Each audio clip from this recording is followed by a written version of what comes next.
Olá, meus irmãos, que a graça e a paz do Senhor estejam com todos vocês, que nós possamos é, estar concentrados agora e dando continuidade a mais um estudo a respeito do livro de Tiago. Nós vamos continuar aqui com o capítulo 5, mas nós já vamos passar para outros versículos. Os versículos de 12 até o versículo 20. E nós vamos estar assim fechando o livro de Tiago. O livro de Tiago possui 5 capítulos. Antes de nós iniciarmos, vamos orar, pedir direção de Deus para essa aula. Deus e Pai, obrigado por estarmos diante da Tua presença mais uma vez. Obrigado pela oportunidade de aprender mais sobre a Tua palavra, meu Deus. Obrigado porque temos esse recurso para alcançar vidas. Nos proteja, nos abençoe, nos dê capacidade, em nome de Jesus. Amém. Gostaria de agradecer mais uma vez ao Murilo, que está aqui comigo hoje. Vamos dar continuidade ao nosso estudo. Vamos lá. Tiago, capítulo 5, do 12 ao 20. Leia aí na sua casa e pause o vídeo quantas vezes forem necessárias para que nós possamos entender. Mas vamos ler juntos aqui. Diz assim, ó: sobretudo, meus irmãos, não jurem nem pelo céu, nem pela terra, nem por qualquer outra coisa. Seja o sim de vocês sim e o não, não, para que não caiam em condenação. Entre vocês, alguém que está sofrendo, ore. Alguém que se sente feliz, cante louvores.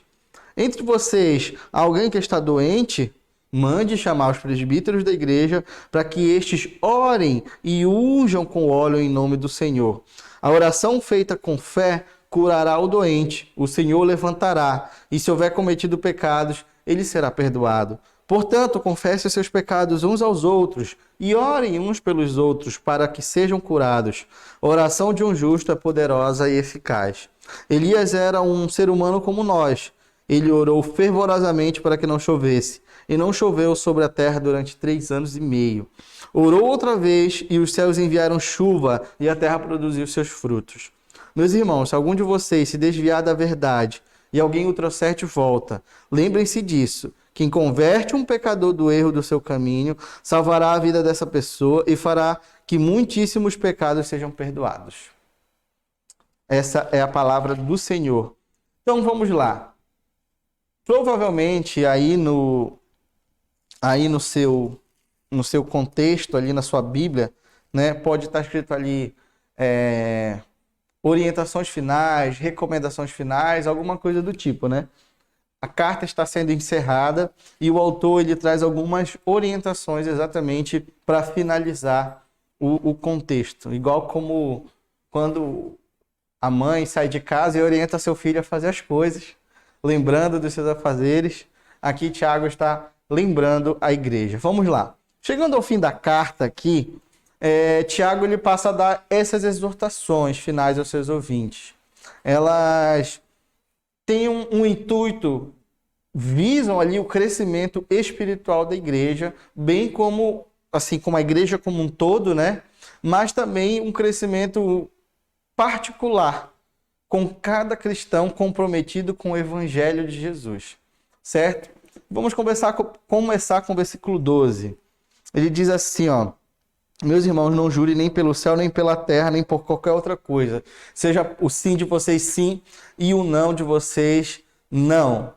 Neste contexto aqui, Tiago está condenando o juramento da boca para fora. O juramento dito assim, sem nenhuma necessidade.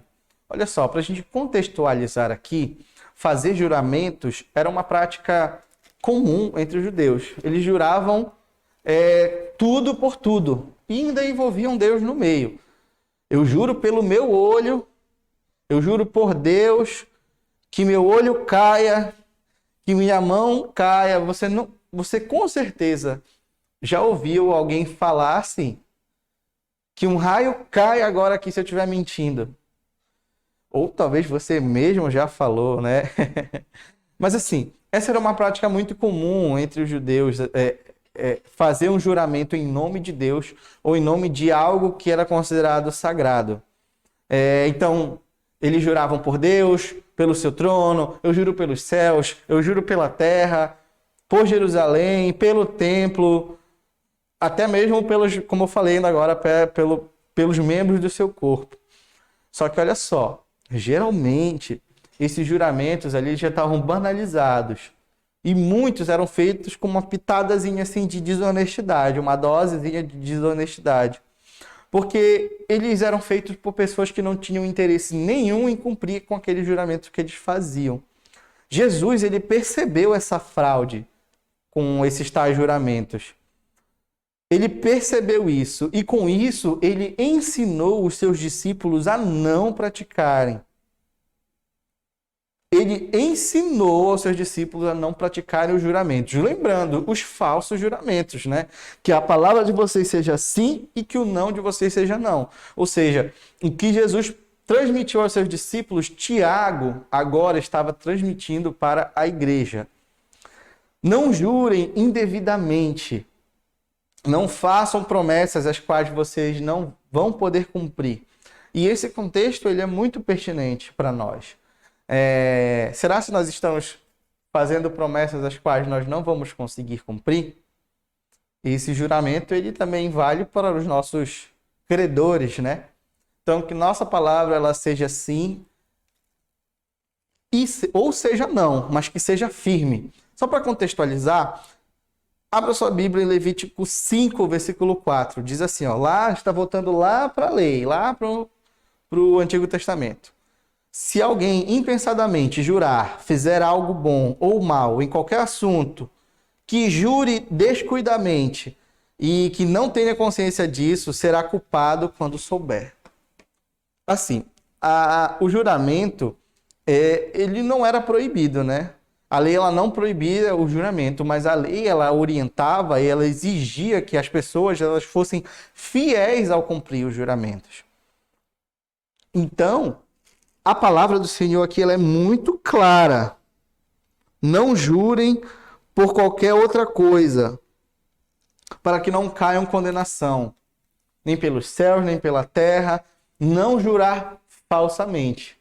Óbvio que você pode fazer seus acordos, suas combinações, seus tratos, seus documentos, seus contratos, mas que a sua palavra ela seja sim quando você disser que sim e que ela seja não quando você disser que não. Certo? Jesus aqui, ele veio para cumprir a lei, né? E percebendo essa fraude, ele ensinou aos seus discípulos. E Tiago está passando esse ensinamento para a igreja, né? Ele assumiu esse mesmo raciocínio, né? E ele está repetindo as palavras de Jesus, que está lá em Mateus, no capítulo 5.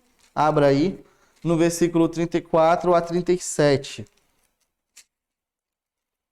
Mateus capítulo 5, do 34 ao 37, diz bem assim, ó. Vocês também ouviram o que foi dito aos antepassados, não jurem falsamente, mas cumpram os juramentos que vocês fizeram. Mas eu lhes digo, não jurem de forma alguma, nem pelos céus, nem pela terra, porque é o trono de Deus, nem pelo que é o trono de Deus.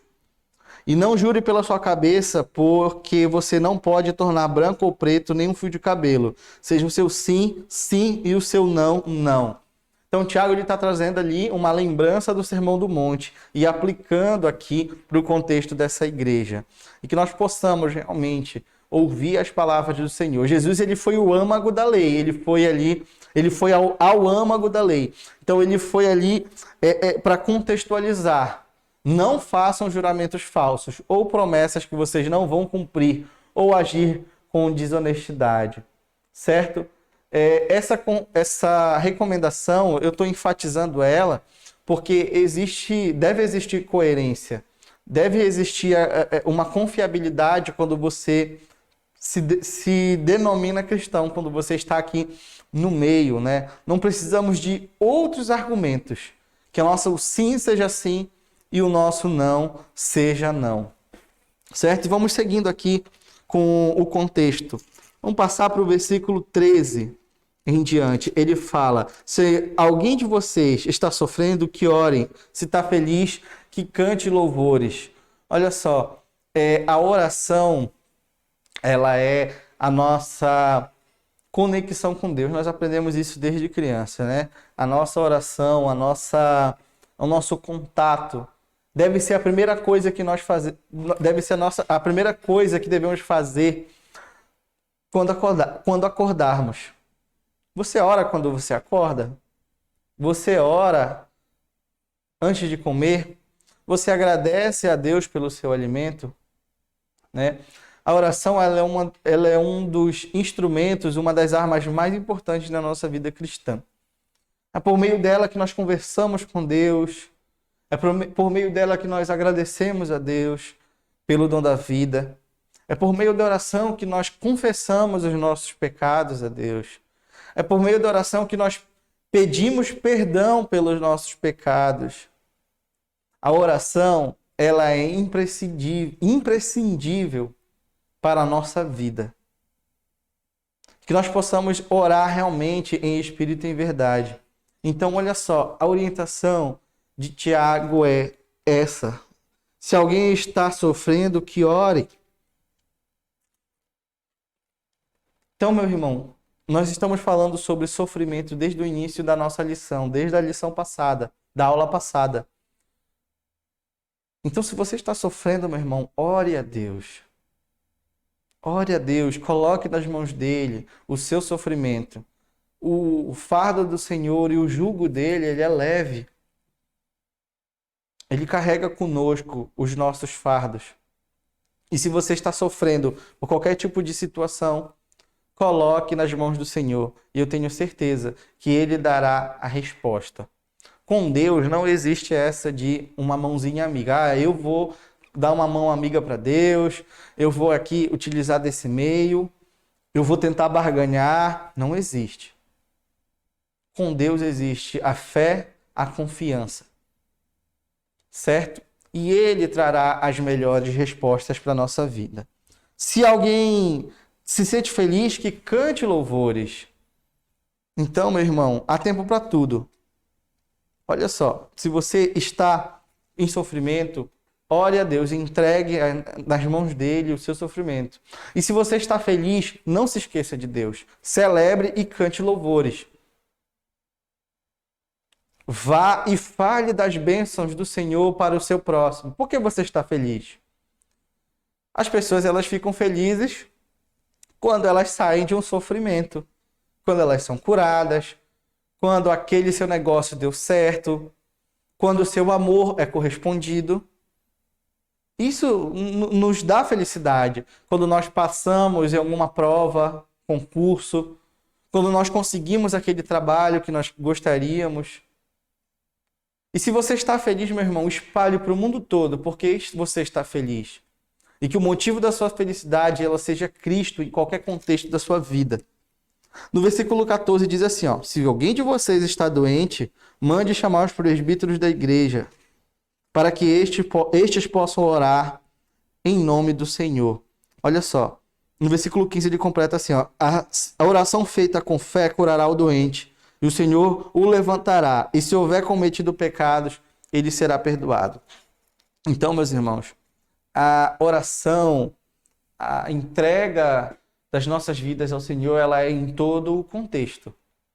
Contexto de qualquer tipo de sofrimento, contexto de alegria, né? Aqui ele está trazendo um exemplo assim, se alguém de vocês estiver doente, que ore por essa pessoa. Então, meus irmãos, se de repente você ou alguém da sua família está doente, entregue também este sofrimento nas mãos do Senhor. Ore. Ore. Chame seus irmãos. Ore juntamente com seus irmãos. E não se esqueçam que a sua oração, Deus ouve. Deus ouve a sua oração. Nós temos muitos recursos hoje em dia que podem trazer um conforto maior para as pessoas, que podem trazer soluções para as doenças, remédios, tratamentos, porque o Senhor deu a capacidade para os seres humanos para encontrarmos este meio para o bem-estar. Mas nós nunca podemos esquecer que a primeira coisa das nossas vidas deve ser a oração. Então, se nós estivermos com qualquer tipo de problema, o primeiro passo que nós devemos dar é a oração, é colocar nas mãos do Senhor. E o contexto de oração ele deve ser um contexto individual e um contexto coletivo.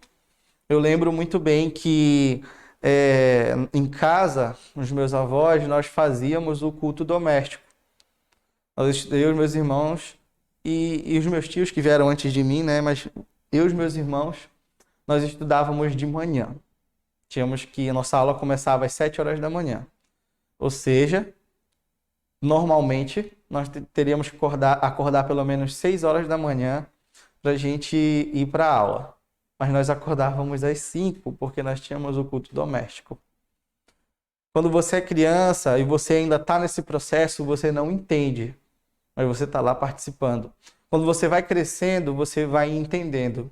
E hoje eu agradeço a Deus por ter tido esse contexto na minha vida, um contexto de busca pelo Senhor no primeiro horário do dia. Quantos minutos, quantas horas da sua vida, durante a sua semana, durante o seu dia, você dedica ao Senhor através da oração? E lembrando que a oração ela é exatamente para que nós coloquemos diante de Deus tudo, os nossos agradecimentos, as nossas dúvidas, as nossas confissões de pecados, as nossas queixas, os nossos pedidos. E eu tenho certeza que Ele vai falar com você. Cada um tem uma experiência, tem a sua experiência com Deus. As minhas experiências com Deus através de momentos de orações, elas são incríveis. Outra hora, quando você quiser conversar comigo a respeito disso, pode me procurar aqui na igreja e nós vamos conversar. Mas você tem feito o seu a sós com Deus? Você já conversou com Ele hoje? Se você não conversou com Ele hoje, meu irmão, converse. Dê uma pausa nesse vídeo e ore a Deus agradecendo pela sua família. Ore a Deus agradecendo por você ter oportunidade de aprender mais da sua palavra. Se você não puder fazer isso agora, faça no melhor momento que você achar melhor. Vá para o seu quarto, tranque a sua porta. Ore com a sua esposa, você que é casado. Ore com seu marido, você que é casada. Ore com seus filhos. O quão é importante a oração com os filhos. Eu não tenho filhos ainda, mas eu sou um filho. Alguém que viu um exemplo de casa no contexto de oração. E eu posso garantir para vocês que me fez e me faz muito bem até hoje. Venham para a EBD presencial. É muito importante a ferramenta do online, mas venham para a EBD presencial também. Confessem os pecados uns aos outros, como diz no versículo seguinte. Esse confessar os pecados uns aos outros é nós termos uma certeza de que no meio, no contexto da igreja, nós temos comunhão. Claro que existem aquelas pessoas que nós temos mais afinidade, aquelas pessoas que nós temos um pouco menos de afinidade. Confessar os pecados uns aos outros é primeiramente você estabelecer uma comunhão. Quando você começa e consegue estabelecer uma comunhão, os irmãos, eles vão dar suporte. Você vai poder chamar o seu irmão e contar sobre aquele problema que você está passando. E o seu irmão vai lhe ajudar. Ou você pode ser aquele irmão que é procurado por alguém. Imagina se você for procurado por alguém. Alguém chega e fala, irmão, eu estou com um problema. Lembra que eu falei que na aula passada, assim, que os nossos sofrimentos, eles venham ser testemunho? É sobre isso que eu estou falando. Quando nós geramos comunhão entre os irmãos, e alguém nos procura para algo específico, ou quando nós temos oportunidade de falar, dar testemunho sobre as nossas vidas, pode ter certeza que muita gente será alcançada, muitos serão alcançados. No versículo 16 diz assim, portanto, confessem seus pecados uns aos outros e orem uns pelos outros para que possam ser curados. A oração de um justo é poderosa e eficaz. Que nós possamos orar uns pelos outros. Que nós possamos suportar uns aos outros. Que nós possamos apoiar uns aos outros. Que nós possamos realmente ter uma vida centrada em Cristo. No amor primeiramente a Deus e no amor ao nosso próximo. Para finalizar, meus irmãos, ele diz bem assim no versículo 19 e no versículo 20. Meus irmãos, se algum de vocês se desviar da verdade e alguém o trouxer de volta, lembre-se disso. Quem converte um pecador do erro, do seu caminho, salvará a vida dessa pessoa e fará com que muitíssimos pecados sejam perdoados. Eu quero ressaltar uma coisa. O mérito aqui da salvação, ele é totalmente de Cristo, certo? Nós somos usados como canal de Deus, como instrumentos em suas mãos, para que nós possamos, através do nosso testemunho, através da mensagem que nós vamos levar, a mensagem de Cristo, para que nós possamos, através disso, fazer com que as pessoas elas reconheçam que Cristo é seu único e suficiente Salvador. Quando eu falo sobre esse testemunho, que os nossos sofrimentos eles sejam testemunhos, meus irmãos, eu falo com convicção, porque através de sofrimento, principalmente um sofrimento específico, eu tenho certeza que uma vida ela foi salva. E esse mérito ele é totalmente de Cristo. Mas o testemunho que eu pude levar para aquela pessoa, Cristo trabalhou na vida dela através daquele testemunho e a sua vida foi salva. Então, meus irmãos, se você está passando por um momento de dificuldade financeira, meus irmãos, tenho certeza de que quando vocês superarem, vocês vão dar testemunho. E, na verdade, o testemunho ele vem antes mesmo de você achar que está tudo bem. O testemunho ele começa na nossa fé, na nossa perseverança e na nossa confiança. Não esqueça de que a todo tempo nós estamos em evidência. Só pelo fato de você ser cristão, você está em evidência. As pessoas no seu trabalho olham, observam as suas atitudes. Os seus vizinhos olham, observam as suas atitudes. Os seus colegas. E que o nosso exemplo seja exemplos de testemunhos através de uma superação de qualquer tipo de sofrimento. E que o nosso exemplo comportamental ele possa atingir muitas pessoas. E que vidas elas possam ser transformadas. E que esse mérito ele seja somente de Cristo. Essas são as recomendações finais que Tiago trouxe. Tiago trouxe essas recomendações finais para a igreja. Ele falou a respeito de juramentos falsos, que a nossa palavra ela seja firme. Ele falou sobre sofrimento e a oração, que você possa orar quando você estiver sofrendo e continuar orando e rendendo louvores, mesmo quando você não estiver sofrendo.